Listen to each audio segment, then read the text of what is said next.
Hello दोस्तों, मैं अखिल पाठक आपका सहस्त्र अकादमी में स्वागत करता हूं। जैसे कि अभी सीजी टेट का आपका एक रिजल्ट आया है और कई लोग इसमें असफल हुए होंगे, तो उनको घबराने की आवश्यकता नहीं है। सहस्त्र अकादमी सी टेट की एक स्पेशल क्लासेस चालू कर रही है।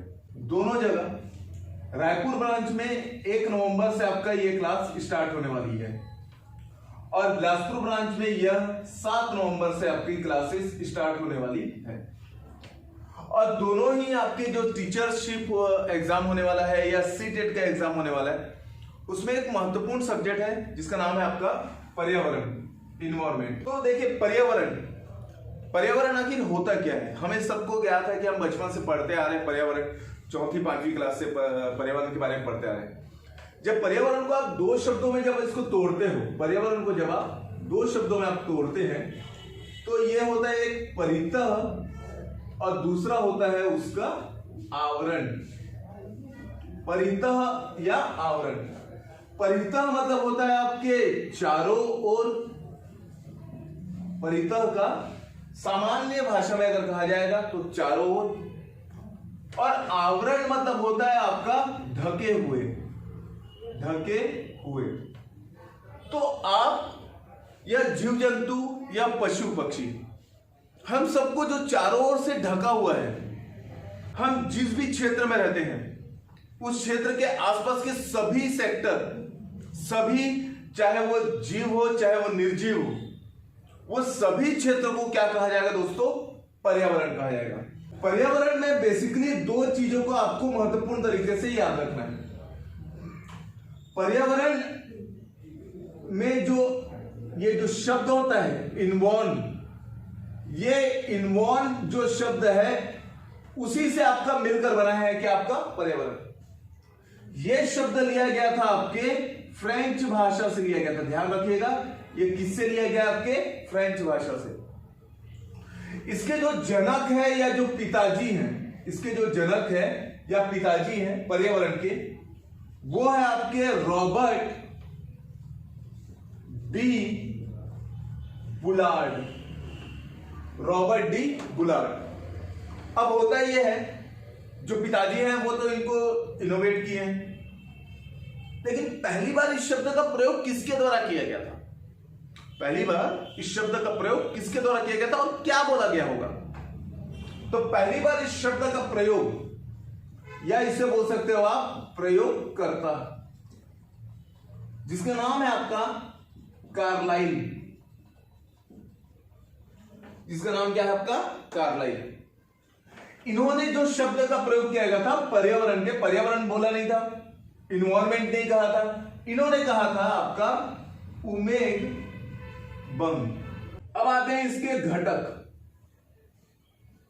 Components of environment. दो प्रकार के इसके घटक हैं। एक होता है आपका भौतिक, मटेरियलिस्टिक इन्वायरमेंट। भौतिक को या कहा जा सकता है आपका निर्जीव, जिसमें प्राणी नहीं रहता है, और कहा जा सकता है इसे अजैविक। तीनों एक ही है ना, तीनों चीज एक है, नाम अलग अलग है। भौतिक वस्तुएं जो रहती है, जो हमारे उपभोग के लिए काम आती है, जिसमें जीव या प्राण नहीं रहता। निर्जीव भी उसे कहा जा सकता है, अजैविक भी कहा सकता है। अब इसी का वाइस वर्सा उल्टा क्या होगा? अभौतिक, जिसमें प्राण या जीव होने की संभावना है। निर्जीव का क्या हो जा सकता है? आपका सजीव। वैसे ही अजैविक का क्या हो सकता है? आपका जैविक। ये तीन चीजों को याद रखना है। अब ये भौतिक घटक या निर्जीव घटक या अजैविक घटक के अंतर्गत कौन कौन से सेक्टर आते हैं? तो टोटल 4 आते हैं, 4। एक होता है आपका जलमंडल, दूसरा होता है स्थल मंडल, तीसरा होता है आपका वायुमंडल, चौथा होता है आपका जयमंडल। जलमंडल मतलब हाइड्रोस्फीयर, स्थल मंडल मतलब आपका लिथोस्फीयर, वायुमंडल मतलब आपका एटमॉस्फेयर और जलमंडल मतलब आपका बायोस्फीयर। तो जैविक के अंतर्गत क्या क्या आएंगे? केवल दो। जैविक के अंतर्गत केवल दो। एक आते हैं आपका जीव एवं जंतु, जीव जंतु, और एक आता है आपका वनस्पति, फ्लोरा एंड फौना। पर्यावरण के दृष्टिकोण से देखा जाए तो ये चारों मंडल ज्यादा इंपॉर्टेंट है पर्यावरण, और ये सब आ जाता है आपका बायोलॉजी के अंतर्गत, बायोलॉजी जियोलॉजी उसके अंतर्गत आ जाता है। तो हम जो देखने वाले हैं वो क्या देखेंगे दोस्तों? ये जलमंडल, स्थलमंडल, वायुमंडल और जलमंडल। तो चलिए एक टॉपिक लेकर हम चीजों को शुरुआत करते हैं। तो सबसे पहला आज पढ़ते हैं हम लोग जलमंडल।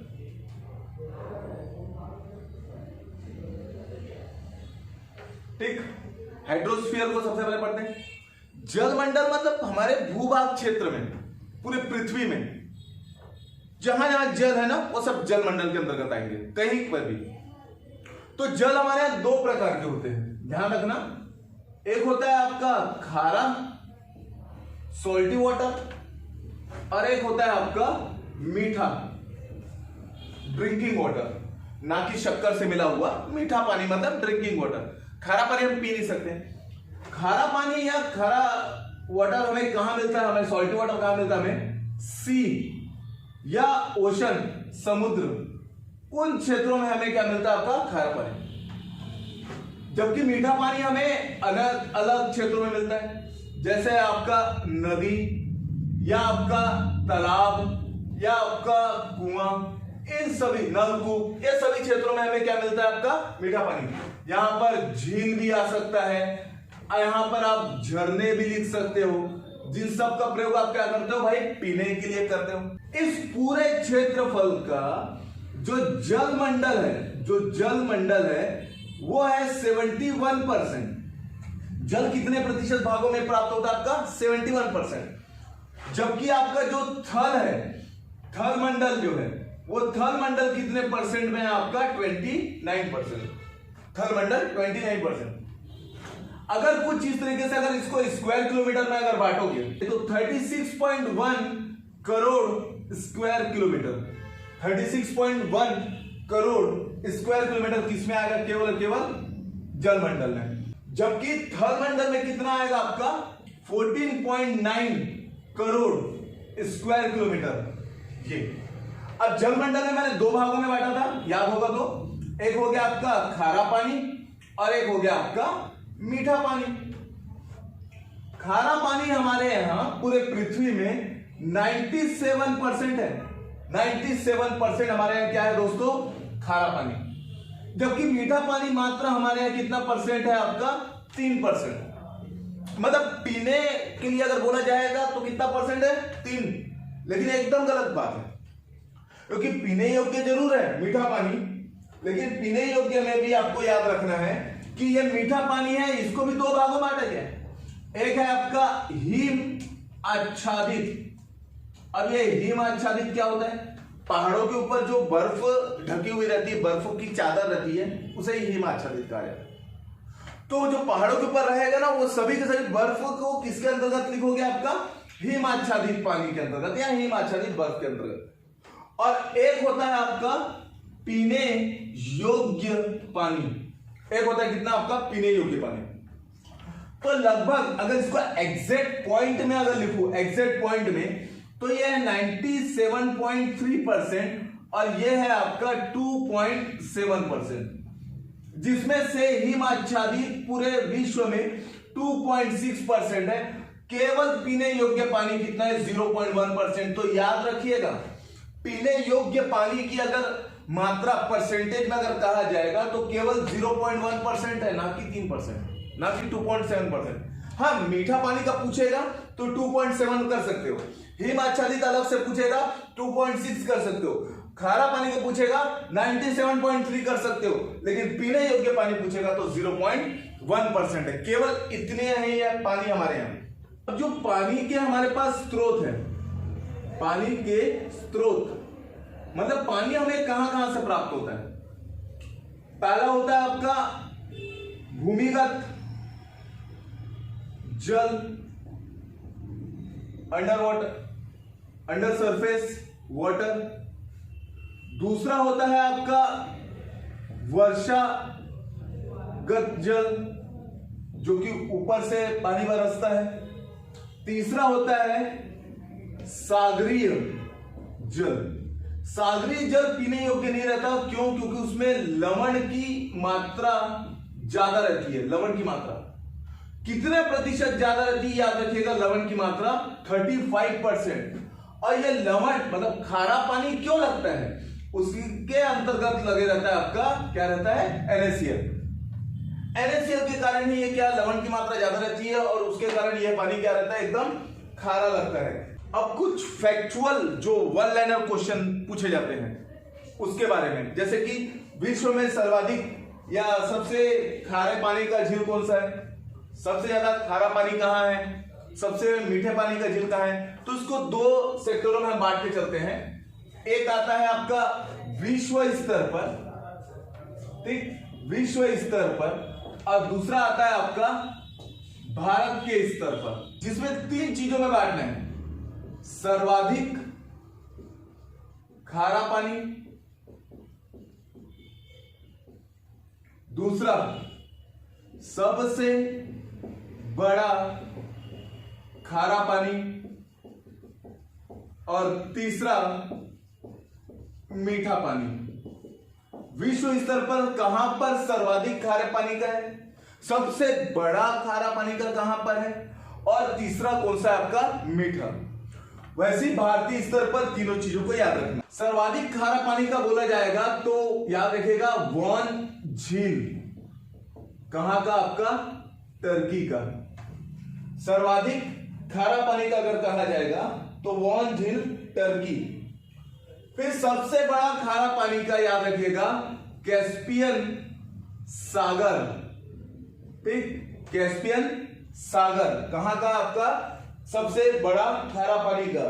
ये कहां पर है? आपके रूस व ईरान के मध्य है। ये कहां पर? आपके रूस और ईरान के मध्य है। उसके बाद सबसे मीठा पानी का आएगा कौन सा? आपका सुपीरियर। सुपीरियर कहां पर? आपका कनाडा व USA के मध्य है। कहां पर? आपका कनाडा, USA। तो सबसे खारा पानी का अगर कहा जाएगा तो वॉन झील याद रखिएगा।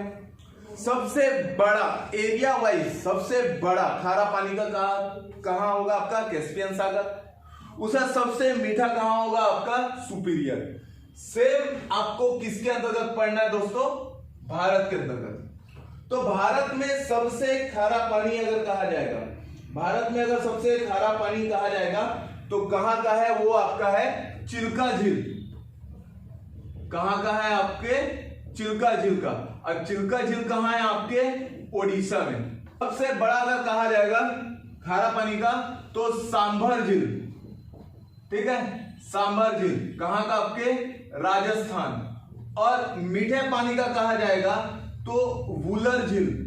और वुलर झील कहां का? आपका जम्मू एंड कश्मीर। ये तीनों चीजों को याद रखिएगा। टोटल 6 चीजें भारत और विश्व के स्तर पर ध्यान में रखते हुए, ठीक है। सर्वाधिक खारा पानी वॉन झील, चिल्का झील। सबसे बड़ा खारा पानी कैस्पियन सागर, सांभर झील।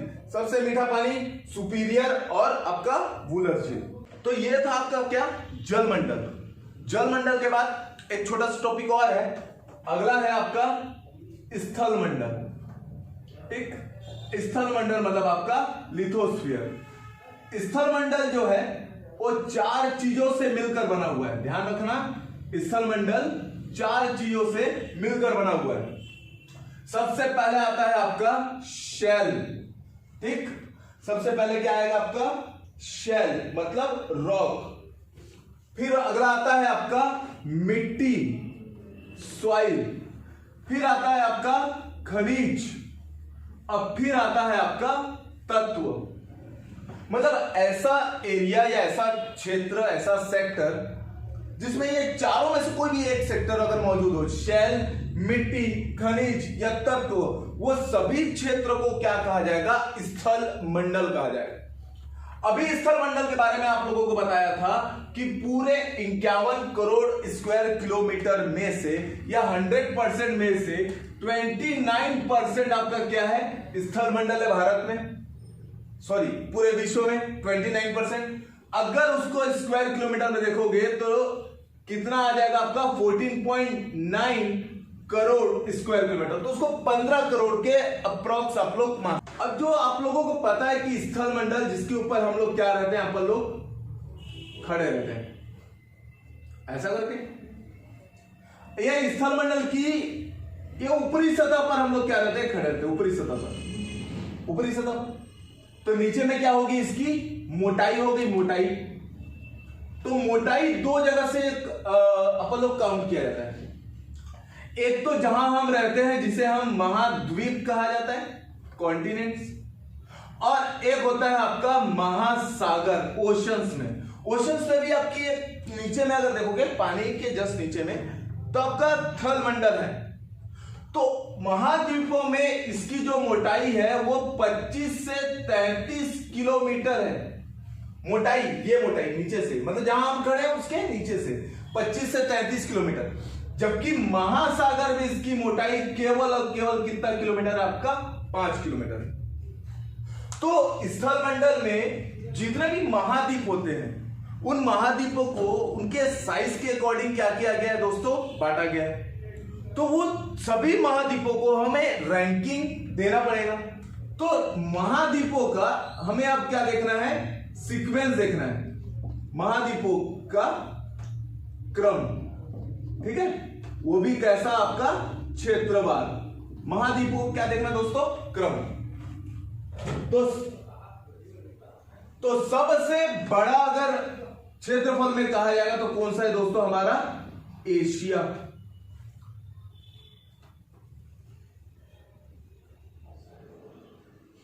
एशिया के बाद आता है आपका अफ्रीका, अफ्रीका के बाद आता है ना और सा, NASA, north America, south America, ये चार चीजों को याद रखिएगा। फिर 5वें नंबर पर आता है आपका अंटार्कटिका, 6वें नंबर पर आता है आपका यूरोप, और 7वें नंबर पर आता है आपका ऑस्ट्रेलिया। ये क्षेत्रवार इन लोगों का क्रम है। तो सबसे बड़ा अगर कहा जाएगा तो एशिया, लगभग एग्जैक्ट नहीं बता रहा हूं, लगभग 29%। अगर ये एरिया को अगर हम अपने आप में 100% मान ले, उस 100% का 29% कौन घेर के बैठा है, आपका एशिया। जबकि अफ्रीका कितना घेर के बैठा है, मात्र 20%। अफ्रीका कितना घेरा है, 20। नासा अगर कहा जाए, नॉर्थ अमेरिका और साउथ अमेरिका 16 और 11% के साथ तीसरे और चौथे क्रम में है, 16 और 11% के साथ तीसरे और चौथे क्रम में है। जबकि अंटार्कटिका और यूरोप 9% और 6% के साथ 5वें 6वें क्रम में है, 9% और 6% के साथ। जबकि सबसे छोटा कहा जाएगा तो ऑस्ट्रेलिया 5%। पॉइंट भी है, तो पॉइंट को अभी थोड़ा सा इग्नोर करके मोटा मोटा डेटा को याद करते हैं। तो एशिया, एशिया के बाद अफ्रीका 29 और 20, फिर नासा को एक साथ याद कर लो 16 और 11%, ठीक। उसके बाद अंटार्कटिका, उसके बाद यूरोप, फिर आपका ऑस्ट्रेलिया। अंटार्कटिका का 9%, यूरोप का 6% और आपका ऑस्ट्रेलिया कितना परसेंट दोस्तों, 5%। इसमें एक प्रोफेसर आए थे, प्रोफेसर एडवर्ड स्क्वैश। इन्होंने जो आपका एरिया है, जो आपका स्थल मंडल है, उसको रासायनिक भागों में बांटा। किसमें बांटा, रासायनिक भागों में। रासायनिक भागों में बांटा तो कुछ इस तरीके से हम लोग उसको पिरामिड के तौर पर समझ सकते हैं। उन्होंने 3 सेक्टर में बांटा इसे, 3 सेक्टर में 0 से 30 किलोमीटर तक इसे कहा जाता है आपका क्रस्ट। 0 से 30 किलोमीटर तक के इसे कहा जाता है क्रस्ट। 30 से 2900 किलोमीटर तक के इसे कहा जाता है मैंटिल, और 2900 से 6400 को इसे कहा जाता है आपका क्रूड। क्रस्ट, मैंटिल और क्रूड। 0 से 30, 30 से 2900, 2900 से 6400।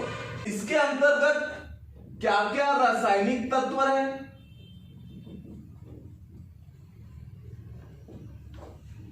रासायनिक तत्व, और दूसरा इसकी घनत्व या डेंसिटी कितनी है। तो इसमें जो रासायनिक तत्व है वो है सियाल, सिलिकॉन है aluminium, sima, silicon and magnesium, nife, nickel and iron. तो इन तीनों चीजों से बना हुआ है आपका क्या? क्रस्ट, मैंटिल और क्रूड। जबकि घनत्व में देखा जाए तो घनत्व 2.9, घनत्व का कोई यूनिट नहीं, 2.9 से 4.7 आपका मैंटिल, और 4.7 से आपका 12 किसका रहेगा? आपके क्रूड का रहेगा। तो देखना, इसको जो बांटा गया ऊपर वाले जो हमारे ये है पृथ्वी का ऊपरी भाग से कनेक्टेड जो रहेगा उसको क्रस्ट, उसके बाद मेंटिल, उसके बाद क्रूड। तो ये 0 है ना, जहां पर हम खड़े रहते हैं, 0 से 30 किलोमीटर तक का ये जो रहेगा उसको क्रस्ट, 30 से 2900 मेंटिल, 2900 से 6400 आपका क्रूड। क्रूड जो बना है वो निकिल और आयरन, मेंटिल बना हुआ है सिलिकॉन और मैग्नीशियम, क्रस्ट बना हुआ है सिलिकॉन और एल्यूमिनियम से। जबकि इसका घनत्व 2.9 से 4.7 से कितना रहेगा दोस्तों? 12 रहेगा। स्थल मंडल में जैसे जैसे हम ऊंचाई में जाते हैं, तो ऊंचाई के साथ साथ एक यूनिट है आपका घनत्व, एक होता है आपका दाब, और एक होता है आपका तापमान। घनत्व मतलब डेंसिटी, तापमान मतलब टेम्परेचर, और दाब मतलब यहां पर होगा वायु दाब, एयर प्रेशर। तो जैसे जैसे हम ऊंचाई में जाते हैं घनत्व, ताप क्या होता है आपका? कम होते रहता है। जबकि वायु दाब क्या होगा दोस्तों? बढ़ता है। जबकि वायु दाब क्या होगा? हमेशा बढ़ते रहता है। क्लियर हुआ चीजें? तो ये कुछ इंट्रोडक्शन पार्ट था किसका? आपके पर्यावरण का। इस इंट्रोडक्शन पार्ट को अगर आपको अच्छा लगे, चीजें आसानी भाषा में लगे कि आसान भाषा में समझाया गया, तो ज्यादा से ज्यादा लोगों को आप क्या कीजिए दोस्तों? शेयर कीजिए। और हमारे जो अभी नया क्लासेस स्टार्ट होने वाली है, 1 नवंबर को रायपुर में, 7 नवंबर को बिलासपुर में, तो आप 3 दिन का 4 दिन का आप डेमो क्लास ले सकते हैं।